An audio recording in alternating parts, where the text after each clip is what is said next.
Students, welcome back to this channel. मैं हूं संदीप गुप्ता और आज के इस लेक्चर में हम फिजिक्स का एक नया चैप्टर स्टार्ट करेंगे, दैट इज वेक्टर्स। ठीक है, अभी तक हमने बेसिक मैथमेटिक्स फॉर फिजिक्स का सीरीज कंप्लीट किया और वो सीरीज मैं बार बार आपको कहा है कि बहुत इंपॉर्टेंट है, तो मुझे पक्का विश्वास है कि आपने उस सीरीज के सारे वीडियो देखे हैं और अगर नहीं देखे हैं तो आपको प्लेलिस्ट में जाके वो वीडियो देखना चाहिए। आपको उसका डिस्क्रिप्शन में भी लिंक मैं भेज दूंगा, आप वहां से भी देख सकते हैं। ठीक है, तो ये जो चैप्टर है वेक्टर, हालांकि ये भी मैथमेटिकल टूल ही है, मैथमेटिक्स का ही पार्ट है, लेकिन ये फिजिक्स में इसमें बहुत सारे रूल्स आएंगे, थ्योरम आएंगे। ठीक है, थोड़ा इसको हम ज्यादा यूज करते हैं, इसलिए इसको एक अलग चैप्टर के तौर पे हम पढ़ रहे हैं, है ना। तो वेक्टर्स है क्या, आपको बेसिक इसका आइडिया होगा, है ना। सबसे पहले समझते हैं कि वेक्टर्स क्या है, what are vectors, how physical quantities are classified, है ना, कैसे हम डिवाइड करते हैं, क्या क्या उसका प्रॉपर्टी है। आज के इस लेक्चर में ये एक इंट्रोडक्टरी लेक्चर है जिसमें मैं वेक्टर के बारे में आपको बताऊंगा कि किस क्वांटिटी को हम वेक्टर कहते हैं, कितने टाइप के वेक्टर होते हैं, वेक्टर को कैसे हम रिप्रेजेंट कर सकते हैं, है ना। ऐसी कुछ डिस्कशन आज इस लेक्चर में होगा, तो वीडियो को एंड तक देखो, अपने फ्रेंड के साथ शेयर भी करना और चैनल को तो सब्सक्राइब करना ही।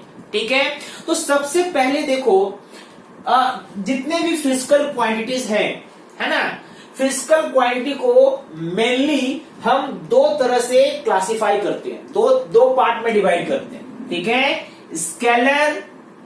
Scalars and vectors. हालांकि एक थर्ड डिवीजन भी है, मैं उस पर बाद में आता हूं, बट जो मेन डिवीजन है, मेनली हम डिवाइड करते हैं वो स्केलर्स में और वेक्टर्स में डिवाइड करते हैं। स्केलर किसको कहेंगे हम लोग, तो scalars are those physical quantities which can be represented by their magnitudes only. ऐसे फिजिकल क्वांटिटी जो एक्सप्रेस हो सकते हैं, रिप्रेजेंट हो सकते हैं सिर्फ न्यूमेरिकल वैल्यू से, विथ यूनिट। न्यूमेरिकल वैल्यू होना चाहिए और यूनिट होना चाहिए और कुछ नहीं। ठीक है, जो न्यूमेरिकल वैल्यू विथ यूनिट है उसी को हम क्या बोलते हैं, मैग्नीट्यूड। जैसे कि मान लो मैंने एग्जांपल लिया, ठीक है, एग्जांपल मैंने लिया मास। मान लो मैं आपको मास एक फिजिकल क्वांटिटी है, एक्चुअल में ये फंडामेंटल क्वांटिटी है।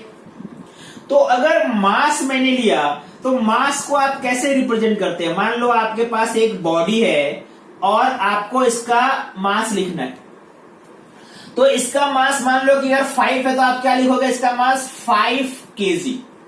यहां पे 5 जो है वो न्यूमेरिकल वैल्यू है और kg क्या है, यूनिट है। दैट मीन्स मास के पास बस ये एक वैल्यू है, this is called magnitude of mass. Mass को रिप्रेजेंट करने के लिए और कोई आपको पैरामीटर नहीं चाहिए, सिर्फ मैग्नीट्यूड काफी है। अगर मान लो कि दो पार्टिकल है, एक पार्टिकल का मास 5 kg है और दूसरे पार्टिकल का मास 4 kg है, तो अगर मैंने बोला टोटल मास कितना है तो आप बोलोगे कितना है, 9 kg। मतलब इसको ऐड कर दिया आपने सिंपल एल्जेब्रिक मेथड से, यानी सिंपल एडिशन किया आपने, है ना।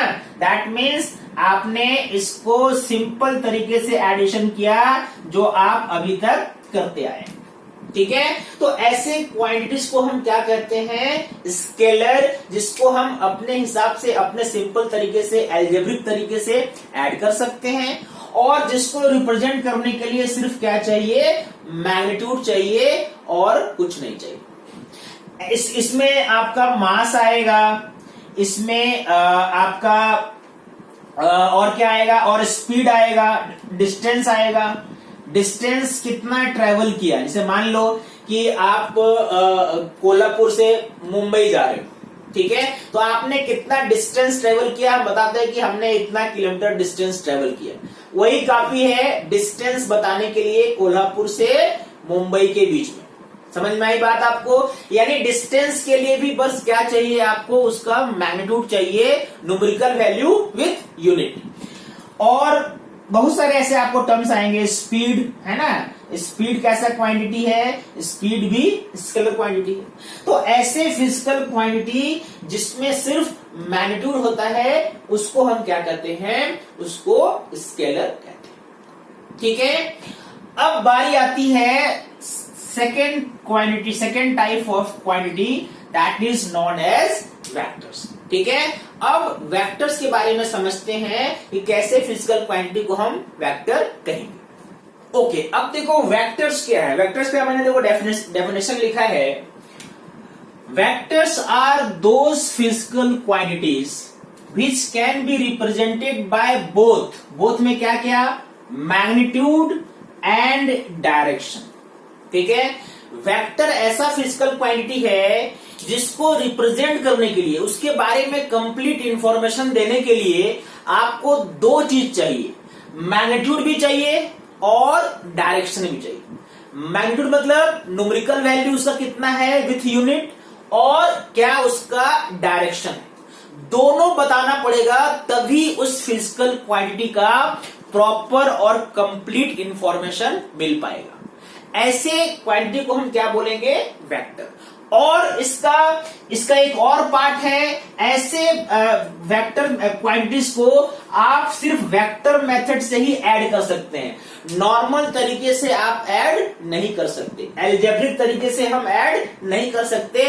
इनको ऐड करने के लिए स्पेशल मेथड चाहिए, इसको हम वेक्टर मेथड बोलते हैं। इसमें ट्रायंगल लॉ आप पढ़ेंगे, आगे चल के पैरेललोग्राम लॉ पढ़ेंगे, है ना। तो ऐसे मेथड से ही हम इसको ऐड कर सकते हैं, है ना। तो वेक्टर में तीन बातें इंपॉर्टेंट है, मैग्नीट्यूड तो है ही, डायरेक्शन भी होना चाहिए, और ऐड करने के लिए अलजेब्रिक मेथड काफी नहीं है, वेक्टर मेथड से ऐड करना पड़ेगा। मैं आपको इसका एक दो एग्जांपल देता हूं। देखो, मान लो कि एक पार्टिकल का अगर आप बोल रहे हो कि वेलोसिटी, ठीक है, velocity of A car, velocity of A car, मान लो कि आपने बोला कि वेलोसिटी ऑफ ए कार है 5 मीटर पर सेकेंड। तो ये जो है ये मैग्नीट्यूड है ना, जो बताता है कार कितना फास्टली ट्रेवल कर रहा है। ठीक है, कार कितना फास्टली ट्रेवल कर रहा है, 5 मीटर पर सेकेंड, दिस इज मैग्नीट्यूड। लेकिन जब आप कार का वेलोसिटी बताएंगे तो आपको ये भी बताना पड़ेगा कि कार के मूवमेंट का डायरेक्शन क्या है, that means what is the direction of velocity of the car. यानी यहां पे आपको ऐड करना, बताना पड़ेगा कि ये जो कार है, ठीक है, मान लो ये कार है, ये जा रहा है 5 मीटर पर सेकेंड के स्पीड से। यहां पे आपको ये एरो बताना पड़ेगा, ये किधर जा रहा है, ये मान लो टुवर्ड्स ईस्ट जा रहा है।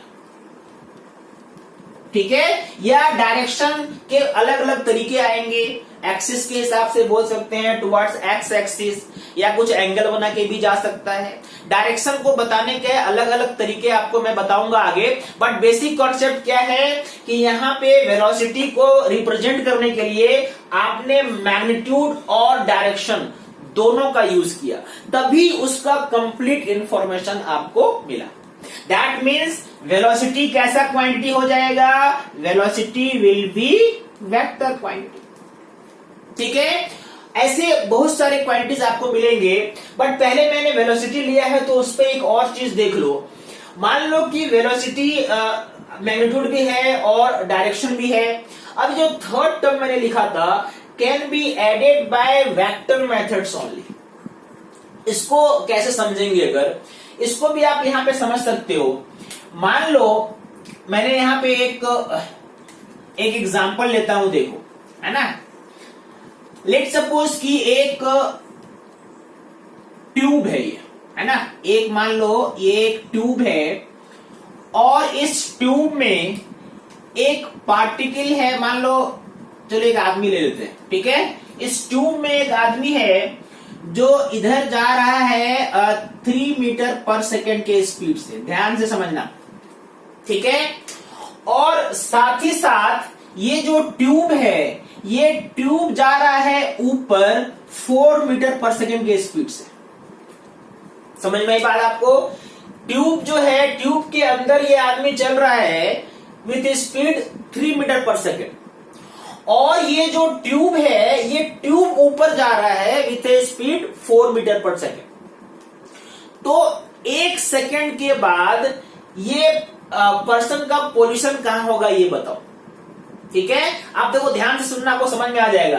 क्या आप बोल सकते हो इसका स्पीड 3 + 4 7 है? नहीं बोल सकते हैं, क्योंकि ये दोनों वेलोसिटी है और वेलोसिटी विथ डायरेक्शन दिया हुआ है, तो आप सिंपल मेथड से इसको ऐड नहीं कर सकते। अगर मान लो कि आपको देखना है 1 सेकेंड के बाद ये आदमी कहां पे होगा, तो चलो मैंने ट्यूब तो कि ऊपर जाएगा, तो ट्यूब मान लो 1 सेकेंड में ऊपर गया। कितना ऊपर गया? ठीक है, ट्यूब कितना ऊपर गया 1 सेकेंड में, तो उसका स्पीड कितना है? 4 मीटर पर सेकेंड, है कि नहीं? यानी 1 सेकेंड में कितना जाएगा ये जाएगा 4 मीटर। करेक्ट है? ओके। और इस पर्सन का स्पीड कितना है? 3 मीटर पर सेकेंड, है ना? तो ये अपने पोजीशन से कितना आगे जाएगा? ये जाएगा 3 मीटर पर सेकेंड, मतलब ये पहले यहां पे था, अब ये यहां पे है, और ये जो डिस्टेंस है, ये कितना डिस्टेंस है? 3 मीटर, और ट्यूब कितना ऊपर गया? 4 मीटर। यानी एक्चुअल में इसने कितना डिस्टेंस ट्रेवल किया? ये डिस्टेंस ट्रेवल किया। देखो, ये इसका इनिशियल पोजीशन है और ये फाइनल पोजीशन है। अगर आप पाइथागोरस थ्योरम भी लगाते हो, मान लो अभी तो ट्रायंगल लो हम लोग बाद में समझेंगे, अगर आप सिंपल भी समझते हो, अगर ये 4 मीटर है और ये 3 मीटर है, तो ये क्या हो जाएगा? 4 स्क्वायर + 3 स्क्वायर का अंडर रूट, यानी कितना हो गया? 5 मीटर। यानी 1 सेकेंड में इसने कितना डिस्टेंस ट्रेवल किया? तो 5 मीटर। यानी इसका स्पीड कितना हो गया? यानी इसका जो रिजल्टेंट स्पीड है या रिजल्टेंट वेलोसिटी है, ये 7 नहीं हुआ, ये कितना हो गया? 5 मीटर पर सेकेंड। ये कैसे 5 मीटर पर सेकेंड मैंने लिखा? क्योंकि ये 1 सेकेंड में 5 मीटर डिस्टेंस ट्रेवल करता है, तो इसका स्पीड क्या होगा? वेलोसिटी क्या होता है? Distance travel in 1 second in proper direction. यानी इसका डिस्प्लेसमेंट कितना हो गया? 5 मीटर पर सेकेंड। तो 5 कैसे आया? यहाँ एक का तो 3 था और 4 था, तो 3 + 4 7 नहीं हुआ ना, यानी एल्जेब्रिक मेथड से हम इसको ऐड नहीं कर सकते। यानी अगर इसका आप बोलोगे इसी न्यूमेरिकल में देखो, इसका वेलोसिटी कितना है? 5 मीटर पर सेकेंड, और आपने यहां पे वैल्यू लिख दिया, मैग्नीट्यूड लिख दिया, डायरेक्शन कौन सा है? तो डायरेक्शन मान लो मैंने ये बोला A है, ये B है और ये C है, तो इसका डायरेक्शन किधर है? AC की तरफ है। तो क्या लिखोगे? वेलोसिटी है 5 मीटर पर सेकेंड, और क्या डायरेक्शन है? Along AC। समझ में आई बात? तो वेक्टर में ये 3 चीजें होनी चाहिए, मैग्नीट्यूड होना चाहिए, डायरेक्शन होना चाहिए, और ऐड करने के लिए स्पेशल मेथड का जरूरत है, वेक्टर मेथड का जरूरत है। और एग्जांपल आप समझ सकते हो, मान लो मैंने बोला फोर्स, ठीक है? अगर किसी पार्टिकल पे फोर्स लग रहा है, मान लो कि ये एक पार्टिकल है और इस पर एक फोर्स लग रहा है, मैंने बोल दिया कि इस पर 10 न्यूटन का फोर्स लग रहा है। कितना फोर्स लग रहा है? 10 न्यूटन। तो क्या ये काफी है बताने के लिए कि इस पर 10 न्यूटन का फोर्स लग रहा है, या आपको ये भी जानना चाहिए कि फोर्स किधर लग रहा है? What is direction of the force? क्योंकि उससे ही डिसाइड होगा बॉडी किधर एक्सेलरेट होगा, है कि नहीं? यानी फोर्स के बारे में आपको कंप्लीट इंफॉर्मेशन देना होगा कि फोर्स किधर लग रहा है। तो मान लो फोर्स इधर लग रहा है, तो फोर्स में भी देखो इसका एक मैग्नीट्यूड है और इसका ये डायरेक्शन है ना। यानी फोर्स भी कैसा क्वांटिटी है? Vector quantity. अगर मान लो इस पर एक और फोर्स ऊपर लग रहा होता है ना, और ये भी 10 न्यूटन होता, तो क्या आप बोल सकते हो इन दोनों का इस पार्टिकल पे टोटल फोर्स 20 लग रहा है? तो ऐसा हम नहीं बोल सकते। यानी इस वाले कंडीशन में भी जब ऐड करेंगे तो वेक्टर मेथड से ऐड करेंगे। अगर इस पर इधर फोर्स 10 लग रहा है और इधर भी 10 लग रहा है तो पार्टिकल इधर मूव करेगा, यानी जो नेट फोर्स का डायरेक्शन होगा वो इस तरफ होगा। और फिर से आप यहां पे निकालोगे तो कितना आएगा, 10√2 न्यूटन। यानी 10 + 10 20 नहीं हुआ, बल्कि कितना हो गया, 10√2 न्यूटन। ये जो ऐड करने का तरीका है इसका मैंने सिंपल कंडीशन अभी लिया है, ठीक है। अभी आप जब आगे एडिशन ऑफ वेक्टर पढ़ोगे तो बेसिक रूल आपको समझ में आएगा। लेकिन अभी मैं आपको क्या समझा रहा हूं कि वेक्टर में 3 चीजें इंपॉर्टेंट है। मैग्नीट्यूड होना चाहिए, डायरेक्शन होना चाहिए और सिंपल एल्जेब्रिक एडिशन नहीं होना चाहिए, स्पेशल वेक्टर मेथड से हम ऐड करें। और इसके बहुत सारे एग्जाम्पल है। मोमेंटम है, ठीक है, मोमेंटम, डिस्प्लेसमेंट वेक्टर क्वांटिटी है, और वेलोसिटी मैंने बता दिया, एक्सेलरेशन वेक्टर क्वांटिटी है। ऐसे बहुत सारे एग्जांपल फिजिकल क्वांटिटी आपको मिलेगा जो वेक्टर के कैटेगरी में आता है। यानी उसमें मैग्नीट्यूड भी चाहिए, डायरेक्शन भी चाहिए, और रिप्रेजेंट करने और ऐड करने के लिए वेक्टर मेथड का आपको यूज करना पड़ेगा, ठीक है। तो this is about scalar and vector. अभी मैंने आपको स्टार्टिंग में बताया था कि एक और तरह का क्वांटिटी होता है जिसके पास मैग्नीट्यूड भी होगा, डायरेक्शन भी होगा, लेकिन ऐड करने के लिए अलग तरह के मेथड का जरूरत नहीं है, ठीक है। सिंपल एल्जेब्रिक मेथड से आप ऐड कर सकते हैं। अभी आपने क्या पढ़ा है, स्केलर, इसके पास ओनली मैग्नीट्यूड है। वेक्टर, मैग्नीट्यूड भी है, डायरेक्शन भी है, और ऐड करने के लिए स्पेशल मेथड है। ऐसे भी कुछ क्वांटिटी आपको किसी बुक में मिलेंगे जिसमें लिखा रहेगा कि मैग्नीट्यूड भी है, डायरेक्शन भी है, लेकिन आप सिंपल तरीके से ऐड कर सकते हैं, ठीक है। ये थर्ड टाइप है। देखो पहले आप इसको नोट करो, फिर मैं उसके बारे में आपको बताता हूं। अब देखो जो थर्ड क्वांटिटी है, थर्ड टाइप्स ऑफ क्वांटिटी। अब देखो जो थर्ड टाइप मैंने आपको बताया, the physical quantity which has both magnitude and direction. Magnitude भी है, डायरेक्शन भी है, but can be added by simple algebraic method. इसको ऐड करने के लिए सिंपल एल्जेब्रिक मेथड काफी है। इसका एक अलग नाम है टेंसर, ठीक है।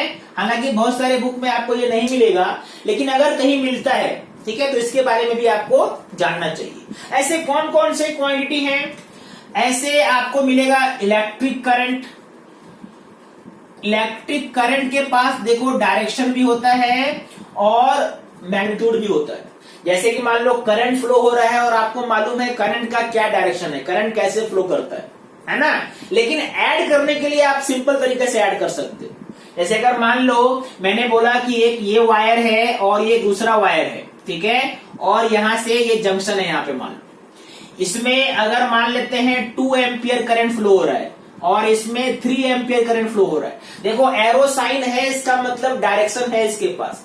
2 एम्पियर क्या है, मैग्नीट्यूड है, और एरो क्या बता रहा है, डायरेक्शन। और ये क्या है, 3 एम्पियर। तो यहां पे जो करंट बाहर आएगा इस जंक्शन में, यानी इस पॉइंट से जो करंट इस वाले वायर में फ्लो करेगा वो कितना होगा, तो इससे 2 एम्पियर और यहाँ पे 3 एम्पियर, यानी सिंपल ऐड करके आप बोलोगे इसमें कितना करंट जाएगा, 5 एम्पियर।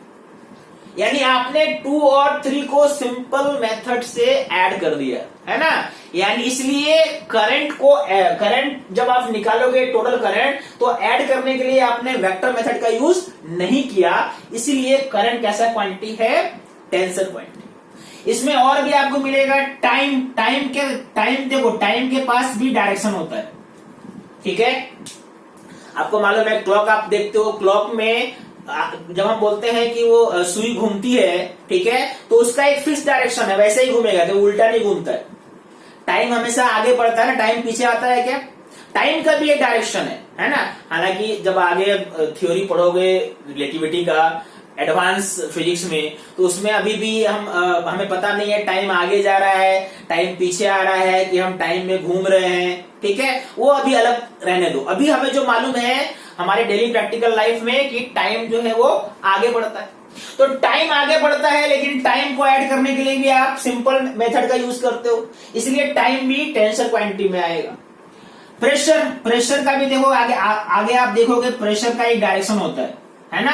अगर मान लो ये सरफेस है तो प्रेशर कैसे होगा, परपेंडिक फोर्स कैसे लगाना पड़ता है, परपेंडिकुलर टू द सरफेस, यानी सरफेस पे परपेंडिकुलर कितना फोर्स लगता है, ठीक है, that force divided by area, that is pressure. तो डायरेक्शन हो गया ना, लेकिन ये भी, इसको भी आप ऐड करने के लिए सिंपल मेथड यूज करते हो।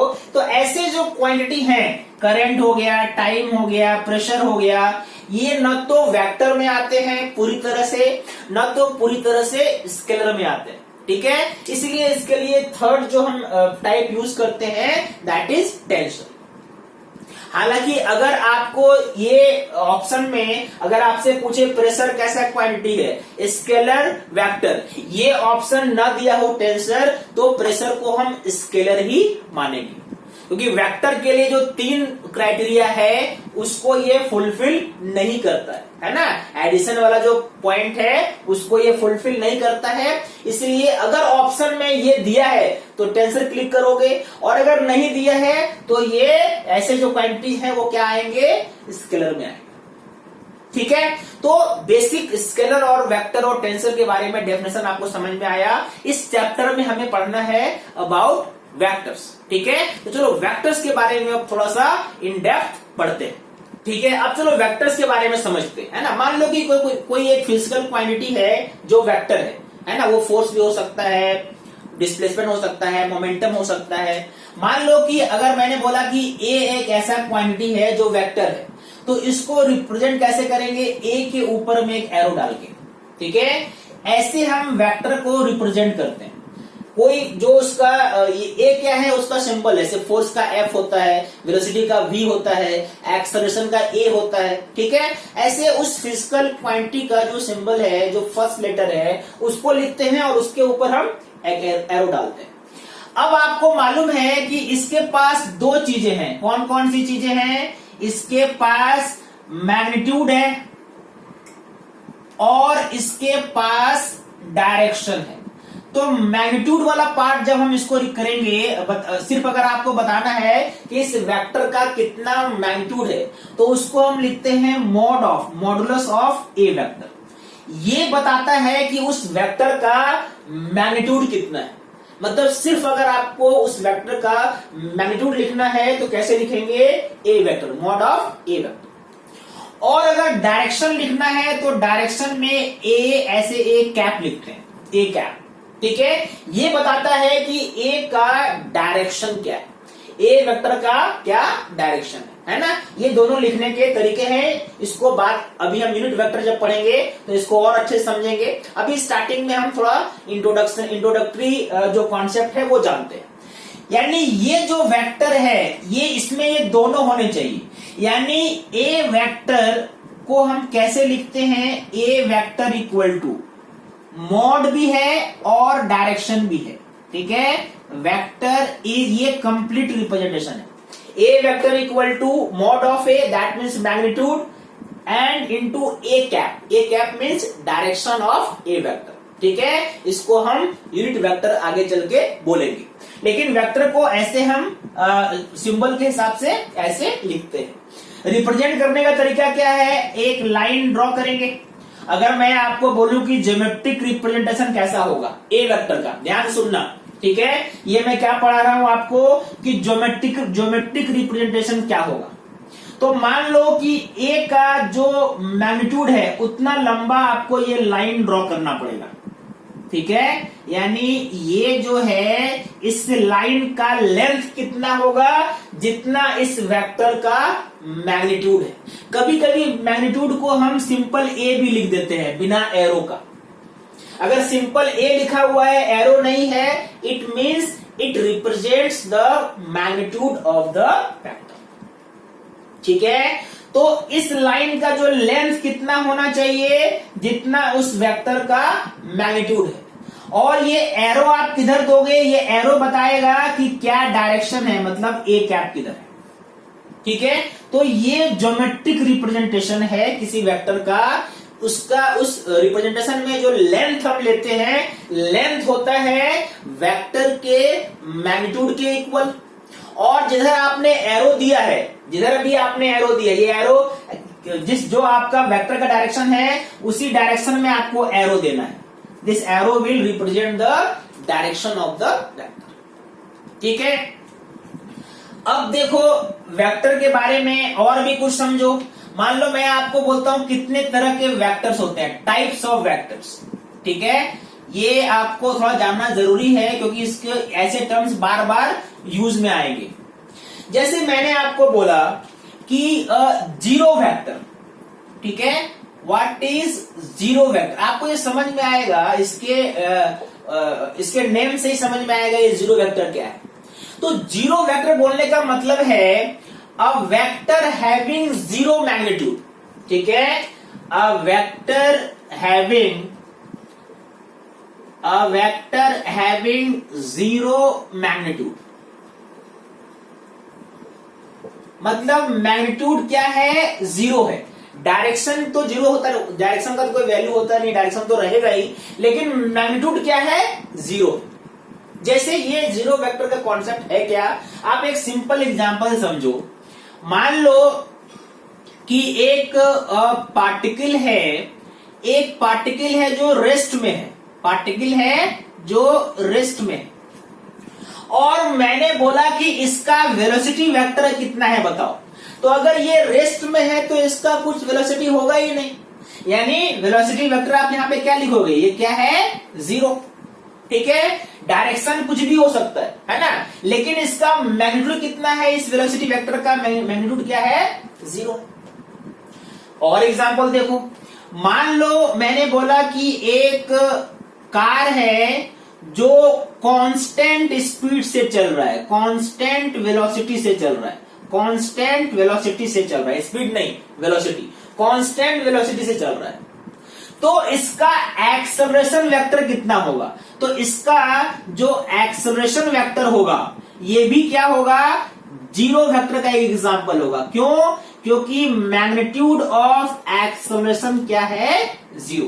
क्योंकि आपको मालूम है कोई भी पार्टिकल अगर कांस्टेंट स्पीड से, कांस्टेंट वेलोसिटी से मूव करता है तो उसका एक्सेलरेशन जीरो होता है।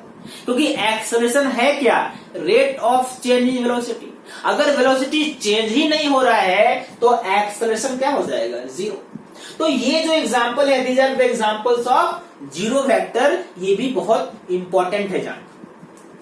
और देखो जीरो वेक्टर हो गया, मान लो मैंने बोला इक्वल वेक्टर्स। ठीक है, देखो इक्वल वेक्टर, दो वेक्टर आपस में कब इक्वल होंगे, ठीक है, दो वेक्टर आपस में तभी इक्वल होंगे, मान लो कि आपने बोला कि ए वेक्टर और बी वेक्टर आपस में इक्वल है। इसके मायने क्या हुआ, इसकी मीनिंग क्या हुआ कि ए वेक्टर और बी वेक्टर आपस में इक्वल है। इसका मतलब ये हुआ कि मैग्नीट्यूड, ठीक है, magnitude of both vectors, magnitudes of both vectors are equal, दोनों वेक्टर का मैग्नीट्यूड भी इक्वल होना चाहिए, और डायरेक्शन भी, direction of both vectors should be parallel, क्या होना चाहिए, पैरेलल होना चाहिए, है ना। मतलब सेम लाइन भी हो सकता है, सेम लाइन के अलोंग भी हो सकता है, या पैरेलल भी हो सकता है।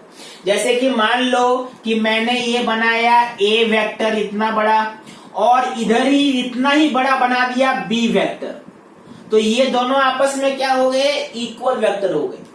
या मैंने ऐसे बनाया ए वेक्टर और उसके नीचे उतना ही लेंथ का बना दिया बी वेक्टर, तो यहां पे देखो ये क्या है, ये दोनों पैरेलल है, तो या तो अलोंग द सेम लाइन या तो पैरेलल, ठीक है, शुड बी पैरेलल और अलोंग सेम लाइन।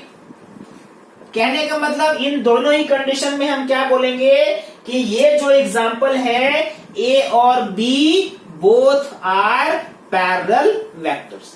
तो मैग्नीट्यूड भी सेम होना चाहिए, डायरेक्शन भी सेम होना चाहिए। ठीक है, डायरेक्शन जब मैं बोलता हूं सेम तो अलोंग द लाइन हो सकता है या एक दूसरे के पैरेलल हो सकता है। ठीक है, जीरो वेक्टर समझ में आ गया, इक्वल वेक्टर समझ में आ गया।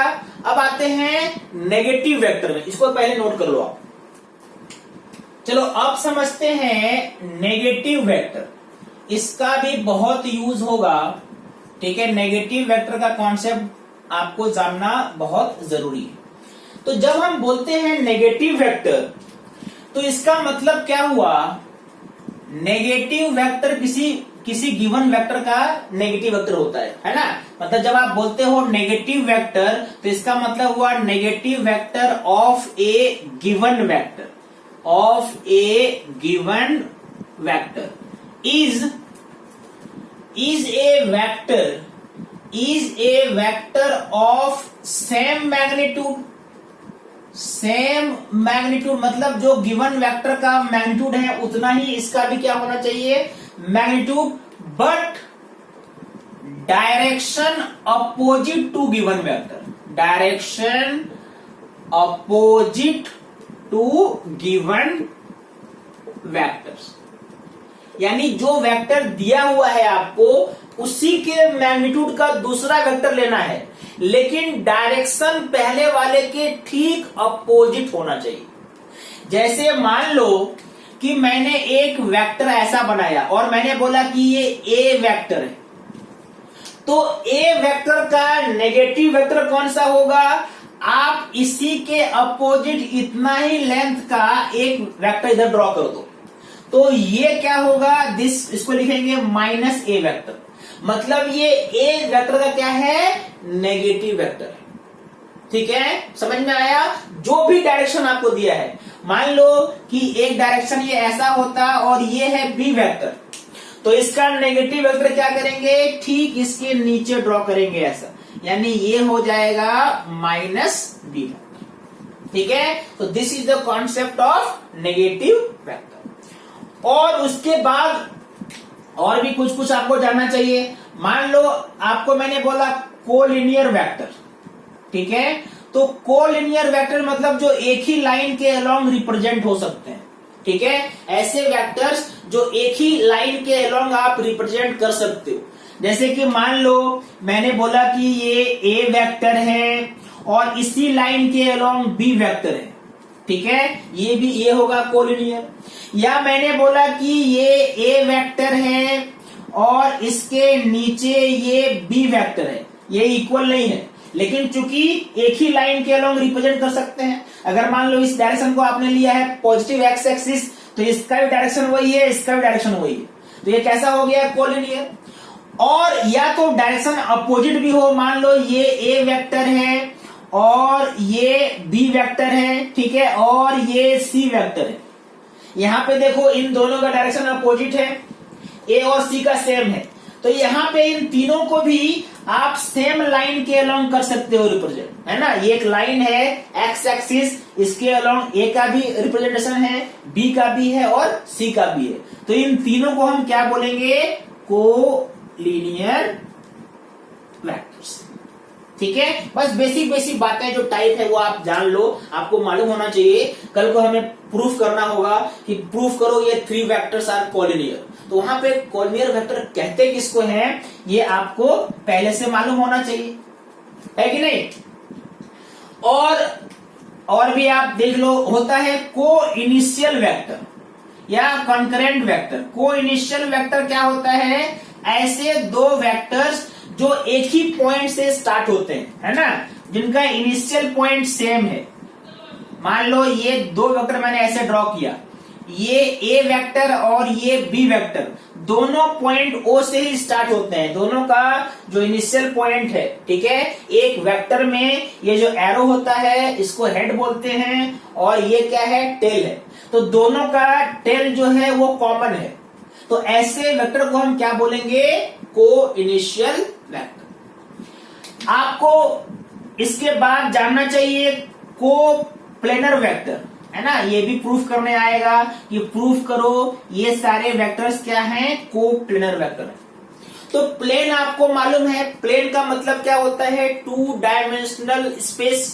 जैसे ये व्हाइट बोर्ड क्या है, 2 डायमेंशनल है, ये लेंथ है, ये ब्रेड्थ है, मान लो थिकनेस को हम इग्नोर करते हैं, जो मैं इसमें लिख रहा हूं मैं लेंथ और ब्रेड्थ का यूज करके लिख रहा हूं, यानी इस व्हाइट बोर्ड को आप एक प्लेन मान सकते हो। तो ऐसे सारे वेक्टर ऑल विल बी को प्लेनर वेक्टर्स, जितने भी आप कर सकते हो किसी भी लाइन के लो, है ना, किसी भी लाइन के लो, ये सारे वेक्टर जो हैं ये कैसे वेक्टर हैं, को प्लेनर वेक्टर है। को प्लेनर मतलब same plane, vectors on the same plane are known as coplanar vectors. ठीक है, एक बार देखिए अच्छे से।